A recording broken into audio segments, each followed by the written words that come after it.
Please give it up for Cascha van Wanrooij.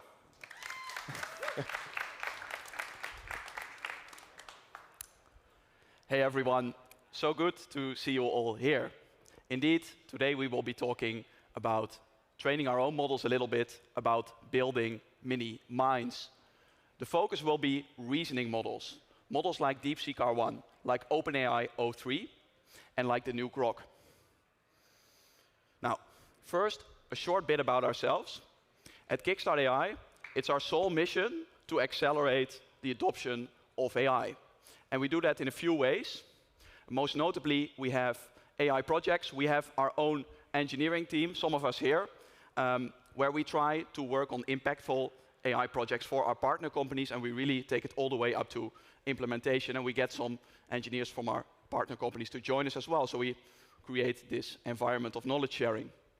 And that environment of knowledge sharing is also seen in our community, where we organize workshops, tutorials, and big talks by knowledgeable speakers. I really like this one on Bird Topic. I use it a lot myself, to try to get a little bit more of a knowledge-sharing environment going in the Netherlands with regards to AI. And all of this to position ourselves as a player in the Dutch AI ecosystem. Now, I wanted to dive straight into technical details because I know that's what you devs all want to be here for. That's what you devs all love. But I just had to shoehorn this news from yesterday in here. I'm sure many of you are familiar with the Riemann hypothesis. It's a long-standing mathematical conjecture, and it has stood for over 100 years. This puzzle has been attempted to be solved by many geniuses. It has taken them millions of hours, but thus far no solution remained until yesterday, when a relatively unknown professor from California, Dr. Gregory Patrick Thompson, solved the case with a very simple and elegant proof. The proof starts from some basic assumptions, and then with less than 1,000 words, it works up to a conclusion that the Riemann hypothesis turns out to be true indeed. And we were fortunate enough to ask this professor what he thought about this.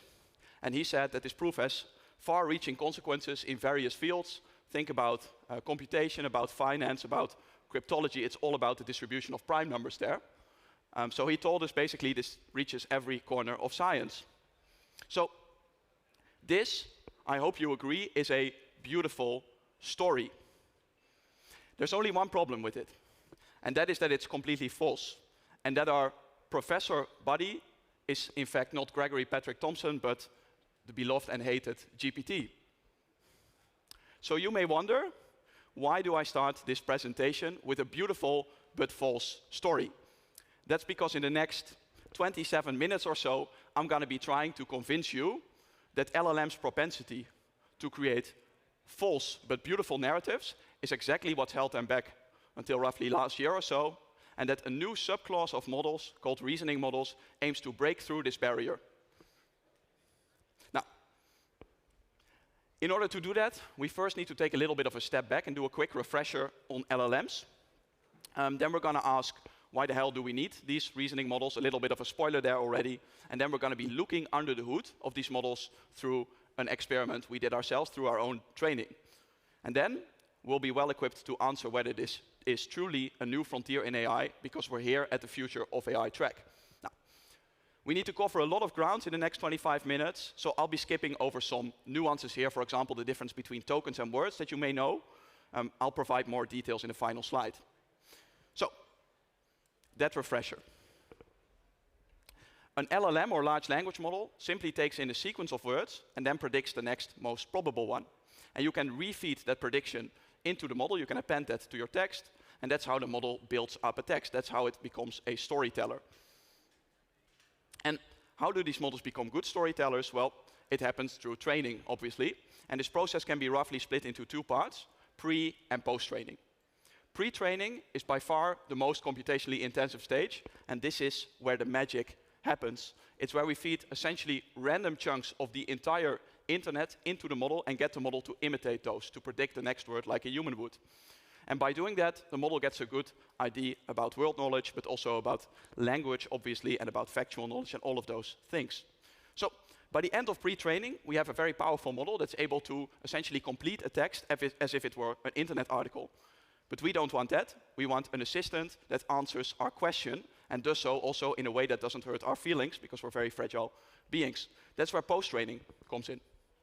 In post-training, we use supervised fine-tuning on a specific format of Q&A questions to align the models to become Q&A format, and also we use alignment to align the tone of the model, for example, to have it become educative and friendly. Now, this results in the chatbots that we now all love or hate. For example, GPT-4. Now, GPT-4 can help me summarize an email. It can help me write pieces of code. And I've even heard that it might help you to solve your relationship problems. So it can already do a lot. So why do we need those reasoning models in the first place? It all has to do with scale. What has made LLMs successful so far, and basically any AI, I'm skipping over a little bit of a nuance here, but it has been scale. That has been the red thread throughout all of this. We make these models larger in terms of number of parameters, and then for them to be able to utilize those parameters and absorb more knowledge, we have to feed them with more data in tandem. So far, we have always scaled up data and compute in accordance with each other. And this has been very successful, right? Think about GPT-1, which could barely write a coherent sentence, all the way to GPT-4, for example, which has roughly a very similar architecture, but is able to do so much more. So, a very big success story for scale there, until it stopped being just that. Roughly in 2024, it seemed that LLM progress was plateauing somewhat. Remember, GPT-4 came out in March 2023, and for a long time, it seemed that there were only very small and incremental performance boosts. For example, Claude Sonnet or 4.0. They did a little bit better, but actually, they seem to be roughly in the same class. And that stagnation, which occurred in 2024, was beautifully summarized by Ilya Sutskever, I think, in a NeurIPS talk, and he's one of the primary minds behind scaling GPT.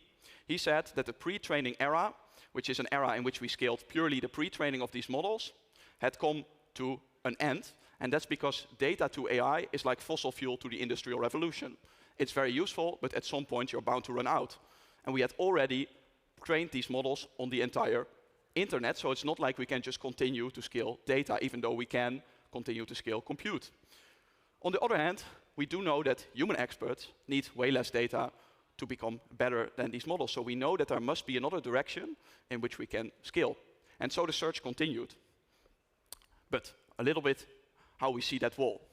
This right here is GPQA Diamond. I should get out of the way a little bit. So GPQA Diamond contains expert-level questions on biology, physics, and chemistry. And we see that if we take a look at some of the top models from 2024, so from last year, we see that they all seem to plateau around the 60% mark here. And more importantly, on the x-axis we have the compute. How much energy are we spending on those GPUs? And if we scale that up by an order of magnitude, so for example, we go from a training cost of 10 million to 100 million, we see barely a statistically significant effect on performance. It seems like a bad deal, in short.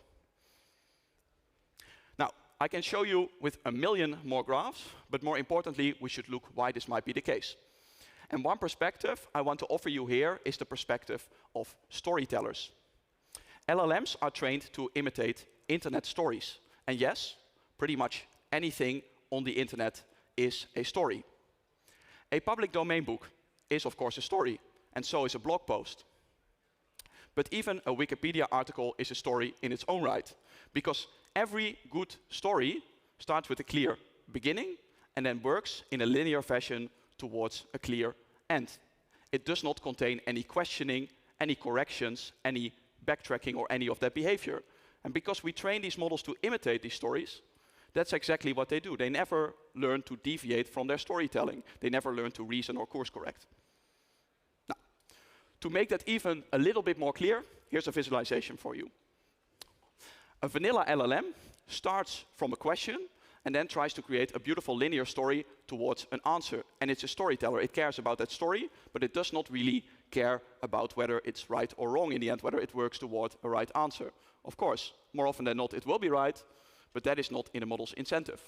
What we need is a model that's incentivized to do this, to deviate from its linear storytelling and to say, I have to try something new, to backtrack and to reason, so it becomes a bad storyteller, but with a higher certainty, it will be correct. Those are the reasoning models. This is the intended behavior of reasoning models. And now there's, of course, a reason why I showed you this visualization in the first place. Let's take another look at that wall of 60%. And now I'm going to position an arbitrary reasoning model here. Let's choose Deepseek R1. Bam. It breaks through this performance wall. And even more importantly, let's compare it to GPT-4, which was state-of-the-art even in early last year. We see that for roughly half the compute, we get over twice the performance. Half the training price, twice the performance. Now, personally, I wouldn't call that an incremental improvement. I think that's a step change game in AI. So hopefully, by now, I've convinced you that reasoning is an interesting direction to take a look. So what I want to do now is something I know that you devs all love, which is to take a look under the hood, take a look under the training process. Now, final important thing here to note is that reasoning models are trained through reinforcement learning. And of course, I don't have the time to go into the details of PPO or GRPO, which I would love to do. But the most important takeaway from reinforcement learning here is that we don't incentivize the model anymore to tell a good story. The story becomes a means and not a goal. And how do we do that? We do that by rewarding any text outputted by the model that eventually leads to a correct answer, and punishing any text that leads to an incorrect answer. Of course, in order to reward and punish, we first need to know whether an answer is correct in the first place. So for now, this is mostly limited to verifiable domains. Think about competition-level mathematics, where you always have a fixed answer, or think about those lead code interviews, for example, where you can first check if a code compiles at all, and then you can check whether it passes the unit tests. I'm sure you've all been nervous at those interviews. So this is how we train these models. And now let's take a look at how that looks. Right here, we're showing the results of DeepSeek. Not because these results are any different from the results of OpenAI, Anthropic, or xAI, just because DeepSeek was kind enough to share it with the community. We see that at the beginning of our training run, we're looking at a very tough mathematical benchmark, the validation set of that benchmark. We see that these models are storytellers. They only score about 15% or so accuracy.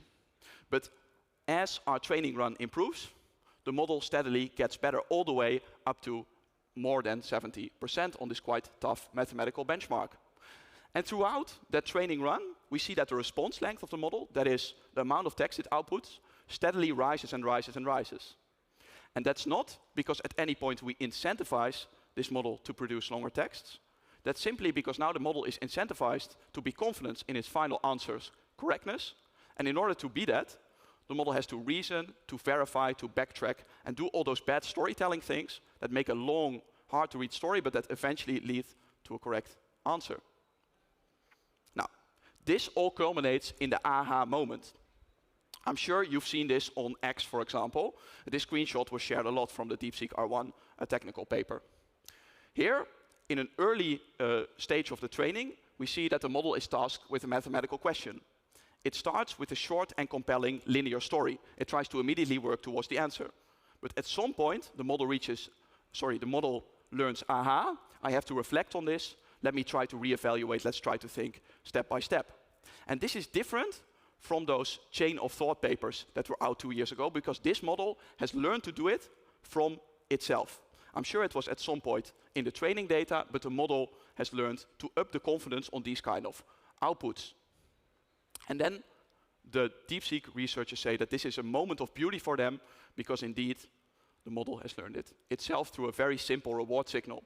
I believe in DeepSeek they only really reward for correctness.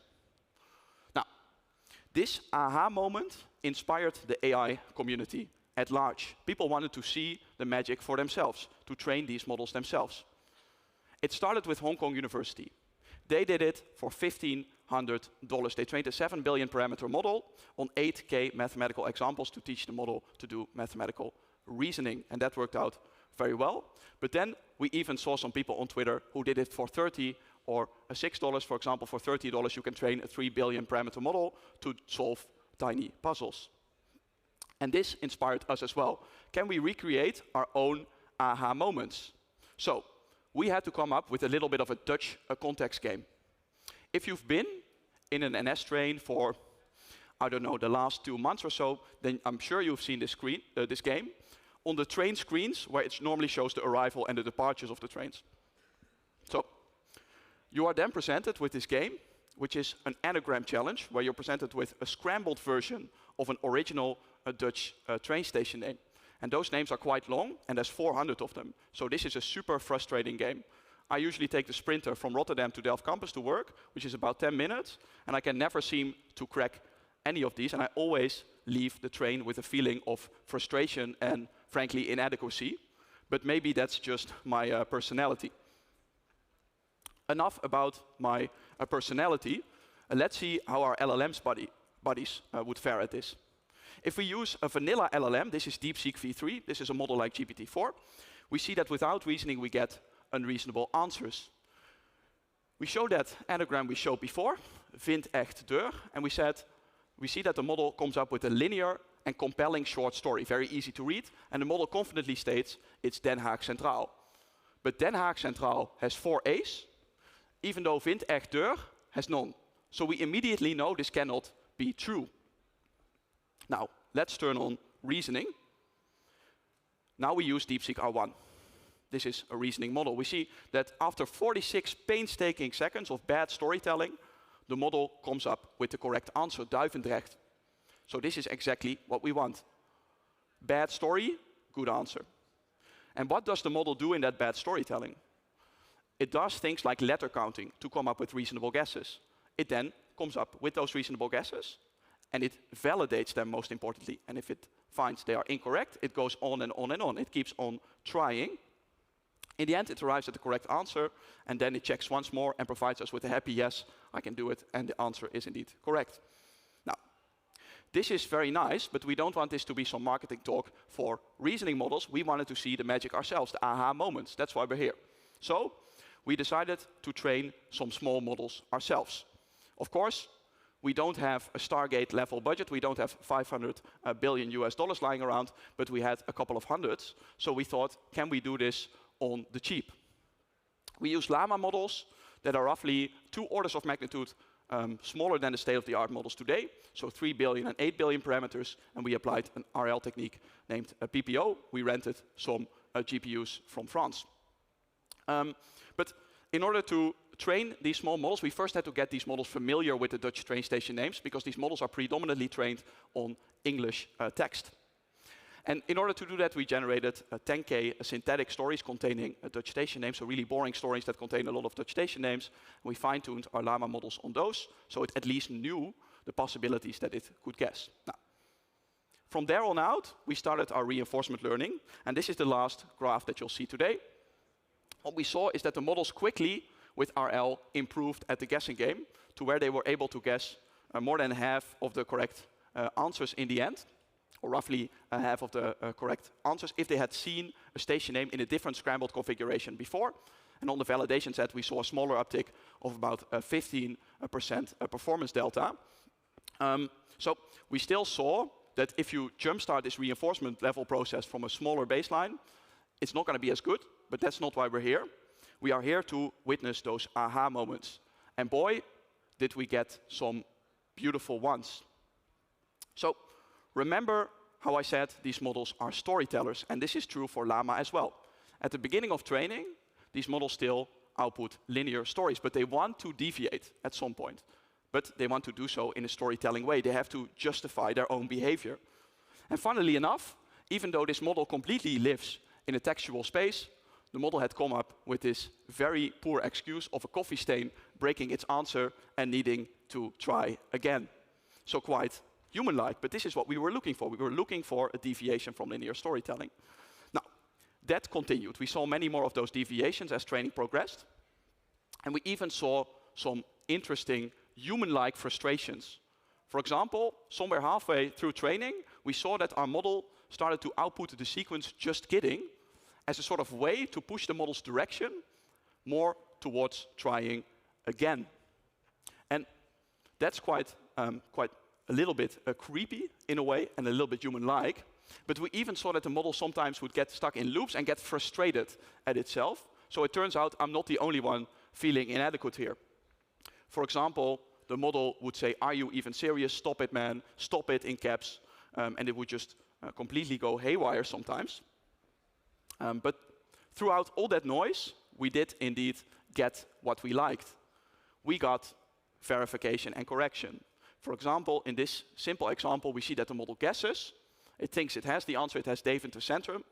And then it realizes, oh, I've made a mistake, because somewhere in its internal embedding space, it realizes that Deventer Center is actually not a station name. I think it should be Deventer. And I've taken out quite some lines to make it readable, but the model does a little bit of reflection and then comes up with the correct answer in the end. And so this is exactly what we wanted. Now, at some point, you have to stop training, and we thought that this was a natural moment. Some Dutch station names are simply very, very, very long, and so the model just keeps trying and trying and trying and trying again.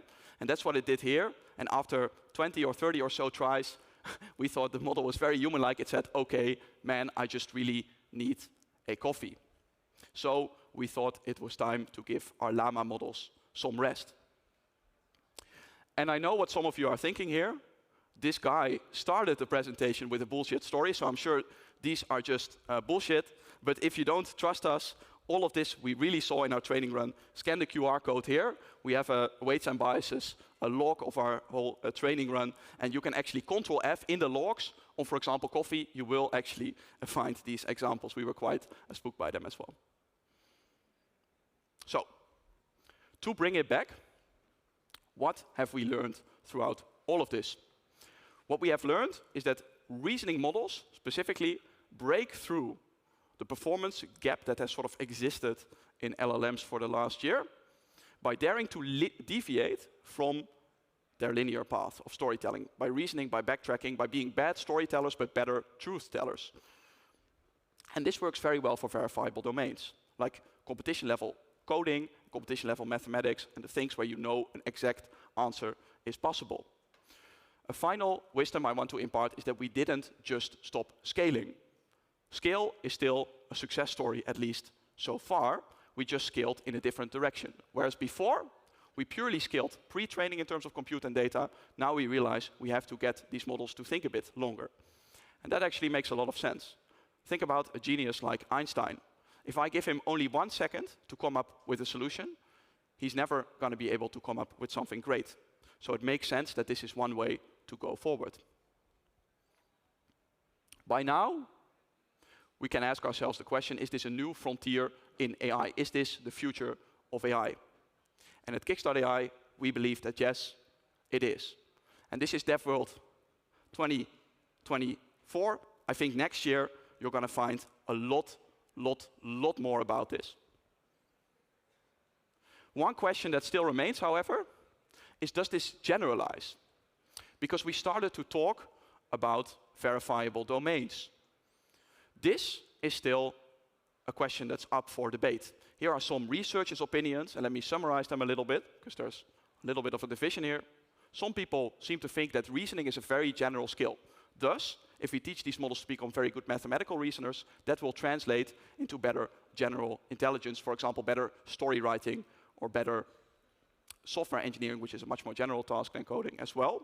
Where others seem to think that this is not the case, and that we will enter an era of specialized models, where we simply RL or fine-tune these models in a very specialized reasoning domain.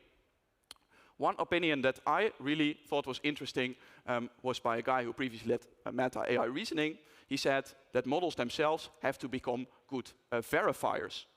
Of course, if a model itself knows better what a good story is than it's able to write the story itself, you can imagine that that delta that exists between verification and doing can be exploited by getting the model to sort of train on its own reward.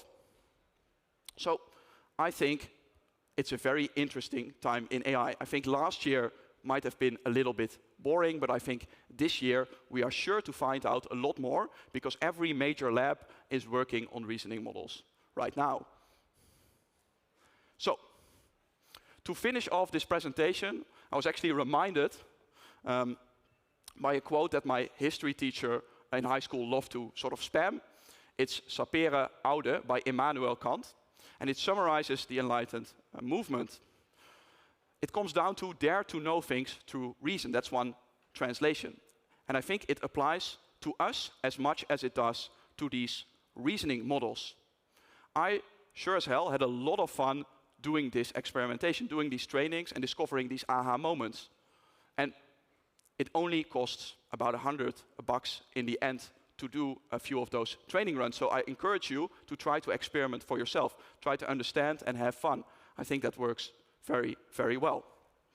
And of course, we love to do this at Kickstarter.ai. We love to stay on top of things, but we also love to share that and have you share that with our community of AI experts and practitioners. And that is why we have built such a community to do talks, to do tutorials and workshops. But we also have our Slack community where you will see me and other people in our community argue all day and night about these kind of developments, but also about more practical questions, about career opportunities and all of that jazz. So I strongly encourage you to go towards our booth and dare to think yourself.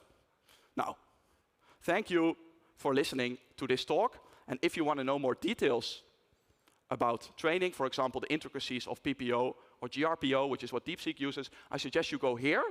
This is the illustrated Deepseek R1. It's a blog post about some illustrations from Deepseek. But if you scroll down, there's also an excellent list with further resources. And that's where you can sort of start your journey of learning. Thank you.